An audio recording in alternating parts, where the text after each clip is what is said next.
अस्सलामु अलैकुम वरहमतुल्लाहि वबरकातुहू। नाज़रीन, इस्तक़बाल है, स्वागत है आपका viral news live studio Jalgaon, Maharashtra, India में। मैं आपका मेज़बान मुफ्ती मोहम्मद हारून नदवी। आइए प्राइम न्यूज़ में बहुत ही अहम खबरों पर हम नज़र डालते हैं। जी हाँ नाज़रीन, सबसे पहली खबर मैं आपको बताऊंगा कि भारत में कोरोना आखिर किसने फैलाया। बड़ी खबर आई है। शिवसेना ने इस बात का इजहार किया है और खुलकर शिवसेना के तर्जुमान ने इस बात को बताया है कि भारत में कोरोना किसने फैलाया, कौन है इसका जिम्मेदार। ऐसी ही दूसरी बड़ी अहम खबर होगी जनाब कि एक मजदूर की लाश एक श्रमिक स्पेशल ट्रेन में 5 दिन तक भटकती रही, इधर से उधर भटकती रही, सड़ गई। बदबू आने पर पता चला ट्रेन इंतजामिया की पूरी पोल खुल गई। ऐसे ही 80 मजदूरों की मौत हो गई। उस पर प्रियंका गांधी ने क्या कहा, इस पर बात होगी। और आखिरी खबर होगी महाराष्ट्र के बुल्डाना जिले के खामगांव की, कि खामगांव में एक बड़ा हादसा हुआ जिसमें एक ही घर के 4 लोगों की मौत हुई, जिसकी वजह से पूरे शहर में गम का माहौल बन गया। ये 4 अहम खबरें शॉर्टली आपके सामने रखूंगा, लेकिन इससे पहले अपील करता हूं कि जो साथी अभी तक इस बेबाक चैनल से जुड़े नहीं हैं वो फौरन हमारे इस चैनल से जुड़ जाएं। नीचे लाल कलर में सब्सक्राइब लिखा होगा, उसे टच कर दें, वो सफेद हो जाएगा। उसके सफेद होते ही राइट साइड में एक घंटी बनकर आएगी बेल, उसको भी क्लिक कर दे, उसको भी टच कर दें।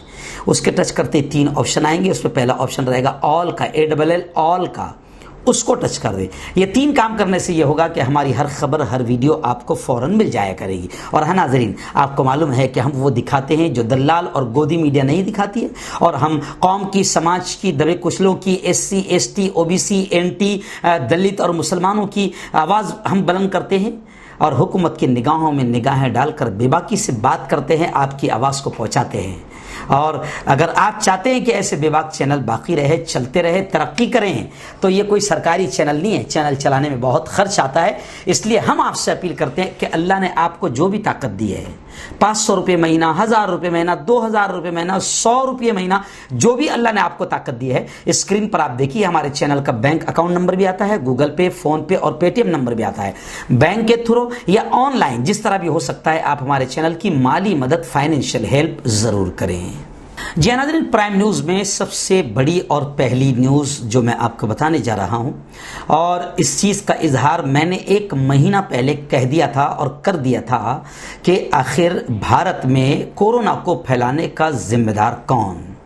सोशल मीडिया पर मुख्तलिफ किस्म की बातें चल रही है, मुख्तलिफ किस्म की बातें आ रही है, और मैंने 1 महीना पहले ही इस बात को कहा था कि जब जनवरी में पहला केस आ गया था तो उसी वक्त से तमाम प्लेन्स वगैरह बंद हो जाने चाहिए थे। लेकिन नरेंद्र मोदी को अपने अमेरिका के बड़े प्यारे प्यारे दोस्त डोनाल्ड ट्रंप को यहां बुलाना और शक्ति प्रदर्शन करना जरूरी था। अहमदाबाद में लाखों लोग जमा हुए, और आप देखें कि गुजरात की रिपोर्ट आई है कि गुजरात में जितने भी केसेस आए हैं उसमें 80% अकेले सिर्फ और सिर्फ अहमदाबाद शहर में है। तो आखिर ऐसा क्यों? तो मैंने कहा था कि नमस्ते ट्रंप प्रोग्राम में 10,000 से ज्यादा लोग बाहर से आए थे और लाखों लोग तो मोदी जी ने उनके इस्तकबाल के लिए जमा किया था। आज वही चीज जो मैं 1 महीने से कहते आ रहा हूं, आज वही चीज गुज़िश्ता कल भी एक मंत्री ने कहा, और आज भी महाराष्ट्र के शिवसेना पार्टी के तर्जुमान संजय राउत साहब ने भी इस बात का खुलकर इजहार कर दिया कि भारत में कोरोना के फैलाव के लिए डोनाल्ड ट्रंप जिम्मेदार है। और डोनाल्ड ट्रंप को किसने लाया था वो और बड़ा जिम्मेदार है। लाखों लोग वहां जमा हुए, 10,000 लोग फॉरेन से यहां पर आकर 8 दिन रुके, और इसका कंफर्म सबूत है कि सबसे ज्यादा उसी जगह पर केस फैले हैं जो शहर अहमदाबाद है, जहां पर लाखों लोग ट्रंप के इस्तकबाल में और नमस्ते करने को और उनके सामने झुकने को और उनकी जी हुजूरी करने को जो लोग जमा हुए थे, वो सब के सब इस बात का सबूत है। आज संजय राउत ने साफ तौर से यह कहा कि गुजरात के अहमदाबाद में अमेरिकी सदर डोनाल्ड ट्रंप के स्वागत में लाखों लोगों को जमा किया था, और यही चीज कोरोना के फैलने की वजह बन गई। और संजय राउत ने सिर्फ यही नहीं कहा, बल्कि संजय राउत साहब ने यह भी कहा कि बाकायदा अमेरिकी सदर ने 24 और 25 फरवरी 2 दिन भारत के दौरे पर ये आए थे। वो अहमदाबाद से दिल्ली भी गए, दिल्ली से मुंबई में भी आए, यानी दिल्ली में भी जो सबसे ज्यादा केसेस फैले हैं यही लोग जिम्मेदार। मुंबई भी आए तो महाराष्ट्र में भी इसी वजह से कोरोना फैला है, यही लोग जिम्मेदार, और जिसने इनको बुलाया था वो सबसे बड़ा जिम्मेदार है। संजय राउत ने साफ तौर से कहा कि महाराष्ट्र में जो लोग सदर राज नाफिज करने का मुतालबा कर रहे हैं और शिवसेना को टारगेट कर रहे हैं, उन लोगों को समझना चाहिए कि कोरोना वायरस के फैलाव की तशवीश मुल्कगीर सतह पर होनी चाहिए, और यह भी देखना चाहिए कि आखिर जब जनवरी में सारी चीजें आ गई थी तो फिर नमस्ते ट्रंप प्रोग्राम क्यों किया गया? योगी आदित्यनाथ अयोध्या में जमा क्यों किया लोगों को? शिवराज सिंह चौहान ने शपथ में सैकड़ों लोगों को जमा क्यों किया? और फिर पहले ही से सारे प्लेन्स वगैरह फॉरेन के रोके क्यों नहीं गए? संजय राउत ने साफ तौर से कहा कि मरकजी सरकार पूरी तरीके से कोरोना को रोकने में फेल रही, इसलिए सबसे बड़ी जिम्मेदार मरकजी सरकार भाजपा है, नरेंद्र मोदी है। जी हां, अब ये बातें पहले 1 महीना पहले हम लोग कह रहे थे, अब ये बातें कल भी यशवंत सिन्हा ने गालिबन कही है और आज संजय राउत ने कही है। अब ये सारी चीजें आम होती जा रही है। जी हां नाजरीन, प्राइम न्यूज में दूसरी बड़ी अहम खबर आपको बता दूं, बड़ी अफसोसनाक खबर है कि एक श्रमिक स्पेशल ट्रेन, जी हां, मजदूरों के ताल्लुक से 65 दिनों के बाद में कल मन की बात में नरेंद्र मोदी ने दुख का और गम का और दर्द का इजहार किया है। उनको तकलीफ पहुंची है, बहुत बड़ी बात है, बहुत बड़ी बात है। 65 दिनों के बाद में उन्होंने कम से कम मुंह खोला है और दर्द का इजहार किया है। हाँ, लेकिन ये बिल्कुल फैक्ट और हकीकत है कि उनका सिस्टम पूरी तरीके से फेल हो चुका है। लेकिन पीएम केयर फंड से के ताल्लुक से आप सवाल नहीं कर सकते, कितने आए पीएम केयर फंड में आप पूछ नहीं सकते, वरना आप गद्दार वतन हो जाएंगे।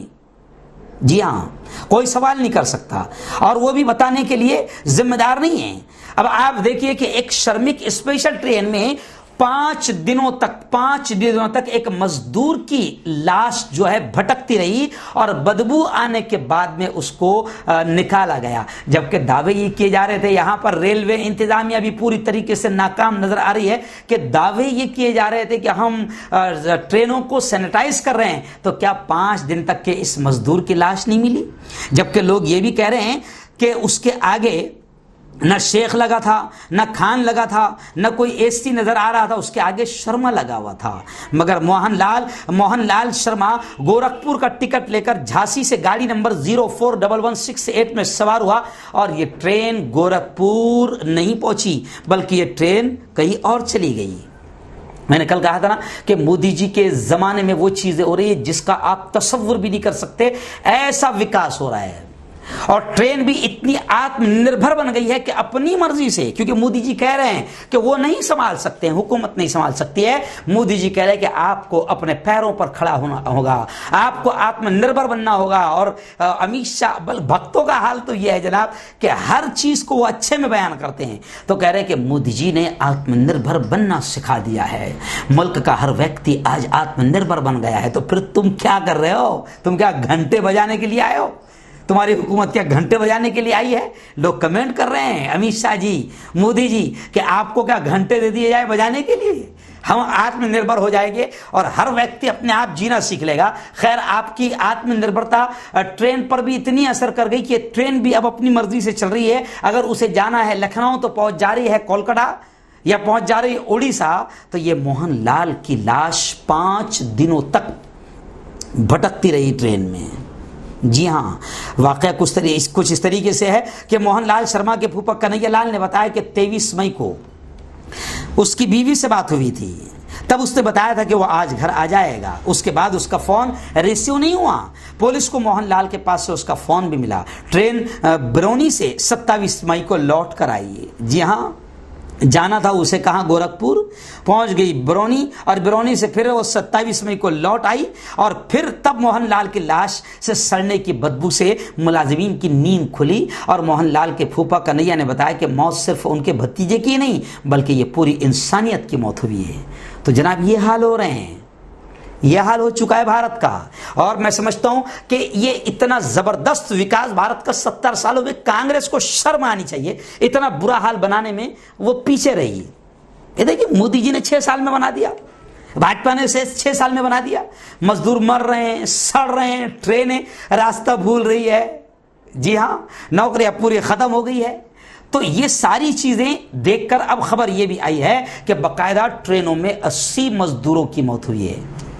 जो श्रमिक ट्रेनें चली है ना, क्योंकि इन ट्रेनों में ऐसे गांव नहीं आ रहे थे जहां मुसलमान बड़ी तादाद में रहते हो, क्योंकि हाईवे से जितने ट्रक गुजरे, जितनी गाड़ियां गुजरी, जितने पैदल मजदूर गुजरे हैं, तो मजदूर खुद कह रहे थे कि मुसलमानों का गांव जब आएगा तो इंशाअल्लाह हमें पानी भी मिलेगा, खाना भी मिलेगा, नाश्ता भी मिलेगा। और हमने मोदी जी को बताया, मौलाना अरशद मदनी ने भी, कि रास्ते में जितने लोग सेवा कर रहे हैं, मोदी जी उनको कपड़ों से जरा पहचानो, क्योंकि आप कपड़ों से पहचानने की बात करते हैं, कपड़ों से पहचानो कि वो कौन लोग हैं।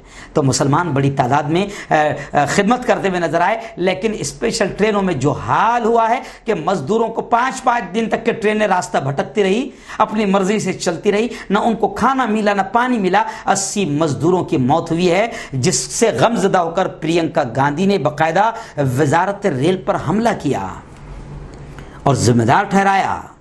और प्रियंका गांधी ने कहा कि 80 लोगों की मौत हो गई, 40% ट्रेनें ताखीर से चल रही है, कितनी ट्रेनें रास्ता भटक गई, कितनी कई जगह मुसाफिरों के साथ गैर अखलाकी सुलूक की तस्वीरें देखने को मिली। इन सब के दरमियान वजारत रेल का यह कहना कि कमजोर लोग ट्रेन से सफर ना करें, यह हैरान करने वाली बात है। तो नाजरीन, यह हाल इस वक्त मुल्क का हो चुका है और यह हाल बनाने में पूरी तरीके से भाजपा सरकार, मरकजी सरकार जिम्मेदार है, पल्ला नहीं झाड़ सकती। और अंधभक्तों को अगर मुल्क से सच्ची मोहब्बत होगी तो वो इस बात को माने। और दलाल मीडिया अगर भारत से थोड़ी भी वफादारी करती होगी तो वो मोदी जी से सवाल करे। कल मैंने देखा एक दलाल, बड़ी दलाल अमित शाह से सवाल जवाब कर रही थी, लेकिन मजदूरों की बात नहीं की, मजदूरों की मौत पर चर्चा नहीं किया, मजदूरों का गम और दर्द उस तरह बयान नहीं किया जिस तरह बयान करने का हक था। तो खैर, भारत का जो हाल 70 सालों में नहीं हुआ था, मोदी जी बिल्कुल कमाल के आदमी हैं, भगवान ने उनको बड़ी सलाहियत दी है। दूसरी पार्टियां जो 70 साल में बुरा हाल नहीं कर सकी, इन्होंने 6 साल में कर दिया है।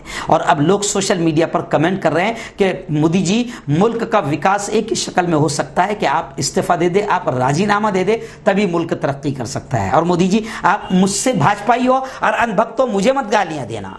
ये मैं लोगों का दर्द बयान कर रहा हूं, क्योंकि दलाल मीडिया जिसको आप देखते हो वो ये चीजें बयान नहीं करता है। खैर, प्राइम न्यूज में चौथी बड़ी खबर भी जो मेरी निगाहों के सामने है कि रियासत महाराष्ट्र के बुल्डाना जिले के खामगांव में बड़ा दर्दनाक वाकया पेश आया है। एक ही घर से 4 लोगों के जनाजे उठे हैं। जी हाँ, बुल्डाना जिले के खामगांव में यह वाकया हुआ है। 28 रमजान को बर्डे प्लाट कब्रिस्तान के पास पड़ोस के मोहल्ले में 2 औरतों में पानी भरने को लेकर बहस हो गई थी। लोगों ने उन पर ताना कसा कि तुम लोगों ने कोरोना बीमारी लाए हो। जी हाँ, आप समझ गए होंगे कि किन को ये बात कही होगी, क्योंकि गोदी मीडिया ने यह सब माहौल बनाया था। इसलिए हैंडपंप पर पानी लेने नहीं आना और झगड़ा करके दोनों औरतों को जख्मी कर दिया था। ये बात पड़ोस के मोहल्ले में पहुंची कि 8 से 10 औरतों को जख्मी कर दिया गया। बड़ी तादाद में लोग देखने पहुंच गए। पुलिस भी मौके वारदात पर आ गई थी। मोहल्ले के लोग घरों में चले गए। किसी ने गलत अफवाह फैलाई, पुलिस औरतों को मारने वालों को बचा रही है। बस पब्लिक और पुलिस में बहस के बाद झगड़ा हो गया, जिसमें 2 पुलिस वाले जख्मी हो गए।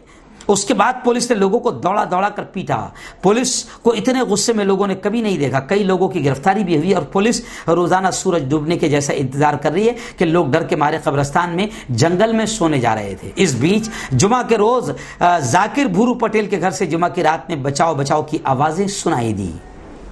रात में 9 बजे के करीब आई। मोहल्ले के बच्चों ने, औरतों ने समझा कि पुलिस आई। रोजाना की तरह रात के बाद दूसरा दिन भी गुजर गया। जब घर से बू आना शुरू हो गई तब पता चला कि हमारे पड़ोसियों की मौत हो गई। मरने वालों में 2 बेटे, माँ और बाप, 4 अफराद जान बहक हो गए। ताज्जुब की बात यह है, इतनी बड़ी आबादी वाले इलाके में लाशें सड़ने के बाद उसकी इत्तला लोगों को हुई। पड़ोसियों के बयान के मुताबिक 5:30 की रात में आखिरी आवाज 29/5 को आखिरी आवाज बचाव की हमने सुनी थी। फिर 30 मई को रात 8 बजे बू आने की वजह से लाशें घर से निकाली गई। शुरू में तफ्तीश के दौरान बिजली का करंट लगने की बात कही जा रही है। मरने वालों के घर में बस एक बहन बची है जो अपने ससुराल में थी। मरने वाले दोनों भाई की 7 और 8 जून को शादी थी। मरहूम सभी लोग गौली बिरादरी से ताल्लुक रखते थे, लेकिन बहुत ज्यादा नमाज और रोजे के पाबंद थे। इन लोगों के अखलाक बहुत अच्छे थे, इसलिए कसीर तादाद में लोगों ने जनाजे में शिरकत की और इंक्वायरी की मांग दिलीप कुमार कांग्रेस के माजी एमएलए से की है। अब सवाल ये उठता है कि ये पूरी तहकीकात होनी चाहिए और जिन लोगों ने 28 रमजान को इन लोगों को या इन औरतों को ये कहकर भगाया था कि तुम ही लोग कोरोना फैला रहे हो, यहाँ पर पानी भरने नहीं आना, लोगों की डिमांड है कि इन लोगों की भी तहकीक होना चाहिए। खैर, ये 4 अहम न्यूज़ थी जो मैंने प्राइम न्यूज़ में बयान किया है। ऐसी ही सच्ची और बेबाक खबरें देखने के लिए आप हमारे चैनल से जुड़ जाइए।